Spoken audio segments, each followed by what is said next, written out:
যুক্তরাষ্ট্র ভিত্তিক একটা সংবাদ মাধ্যম ভয়েস অফ আমেরিকা অবশেষে তারা জরিপ জানিয়েছে যে আগের তুলনায় বাংলাদেশের সংখ্যালঘুরা অনেক নিরাপদে আছে।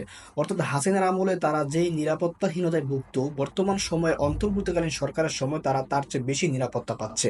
আমরা দেখব তারা কি জরিপ করেছে এবং জরিপটা আসলে কতটুকু গ্রহণযোগ্য। ভয়েস অফ আমেরিকার জরিপ সংখ্যালঘু সম্প্রদায় আগের তুলনায় বেশি নিরাপত্তা পাচ্ছে। ভয়েস অফ আমেরিকা বাংলার এক জরিপে দেখা গেছে বাংলাদেশের অধিকাংশ মানুষ মনে করছেন অন্তর্বর্তীকালীন সরকার দেশের ধর্মীয় ও জাতিগত সংখ্যালঘু জনগোষ্ঠীকে বিগত আওয়ামী লীগ সরকারের চেয়ে বেশি নিরাপত্তা দিতে পেরেছে। জরিপের ফলাফল নিরাপত্তা নিয়ে ধারণা মুসলিম ও অমুসলিমদের মধ্যে কিছুটা পার্থক্য লক্ষ্য করা গেছে। গত অক্টোবর মাসের শেষের দিকে পরিচালিত ওই জরিপে দেখা গেছে 64.1% উদারতা মনে করেন আওয়ামী লীগ সরকারের আমলের তুলনায় অন্তর্বর্তীকালীন সরকার ধর্মীয় জাতিগত সংখ্যালঘু জনগোষ্ঠীকে বেশি নিরাপত্তা দিচ্ছে। মাত্র 15.3% উদারতা মনে করেন বর্তমান সরকার সংখ্যালঘুদের জন্য আগের চেয়ে খারাপ নিরাপত্তা দিচ্ছে। 17.9% উদারতা মনে করেন পরিস্থিতি আগের মতোই আছে। অর্থাৎ জরিপের 64% মানুষই মনে করেন যে আগের চেয়ে এই বর্তমান সরকার আমলে সংখ্যালঘুরা বেশি নিরাপদে আছে। জরিপে প্রায় 1,000 ব্যক্তি ভোট গ্রহণ করেন বা মতামত দেন। বাংলাদেশের জনসত্তার সঙ্গে সমাজের জন্য 1,000 উদারতা বাছাই করা হয়। উদারতার মধ্যে সংখ্যালঘু নারী পুরুষ সকলে ছিলেন। বাংলাদেশের গত 5 আগস্ট আওয়ামী লীগ সরকার পতনের পর বিভিন্ন গোষ্ঠীর মাধ্যমে যে প্রতিশোধ প্রবণতা দেখা যায় তা বড় এক ধাক্কা গিয়ে পরে দেশের ধর্মীয় সংখ্যালঘু, বিশেষ করে সনাতন ধর্মাবলম্বী বা হিন্দুদের উপর। দেশের বিভিন্ন স্থানে সংখ্যালঘুদের বাড়িঘর, প্রতিষ্ঠান, ধর্মীয় স্থাপনাগুলো ভাঙচুর ও অগ্নিসংযোগের ঘটনা ঘটে। এই বিষয়টি একটু মনোযোগ দেওয়া দরকার।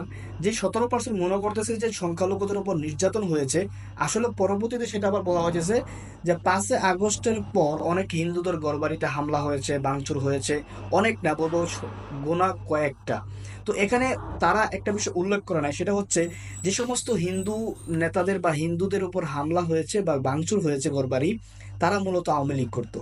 তাদেরকে সংখ্যালঘু হিসাবে তাদের উপর হামলা বা ভাঙচুর বা কিছুই করা হয়নি, তারা আওয়ামী লীগ করতো, এজন্যই কিন্তু ভাঙচুর করা হয়েছে।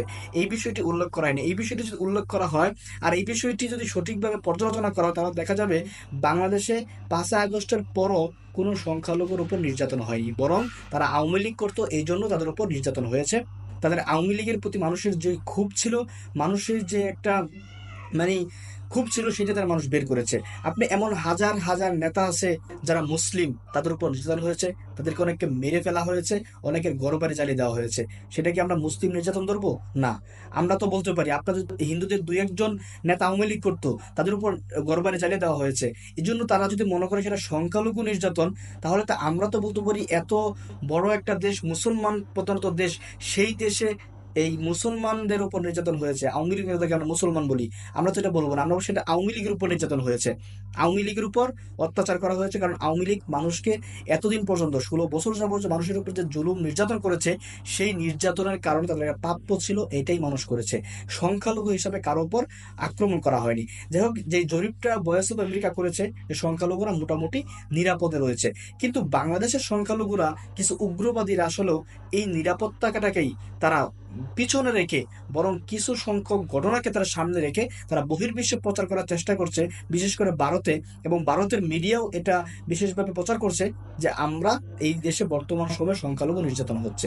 এটা আসলেও যারা সঠিক সংবাদ মাধ্যম, যারা এই ভারতের আমি বলবো যে হকার সাংবাদিক বাদ দিয়ে সঠিক সাংবাদিকতা করে, তারা হয়তো বিষয়টি জানে যে বাংলাদেশে সংখ্যালঘুদের উপর নির্যাতন হচ্ছে না, বরং আগের তুলনায় এই সরকারের আমলে সংখ্যালঘুরা বেশি নিরাপদে আছে। কালকে একটা সাক্ষাৎকার দেখেছি হিন্দু মহাজোটের নেতা গোবিন্দ পরমানি, তিনি বলেছেন শেখ হাসিনা নাকি টাকা দিয়ে বিভিন্ন মন্দিরে হামলা করাইতো। তো বোঝাই যাচ্ছে সবকিছু শেখ হাসিনার চাল। আর বাংলাদেশে যারা এখন হিন্দু সে যে আন্দোলন করছে ইসকন হয়ে, তারা মূলত আসলে বাংলাদেশের সনাতন ধর্মের না, তারা আসলে মূলত ভারতীয় প্রেসক্রিপশনে এদেশে থাকে।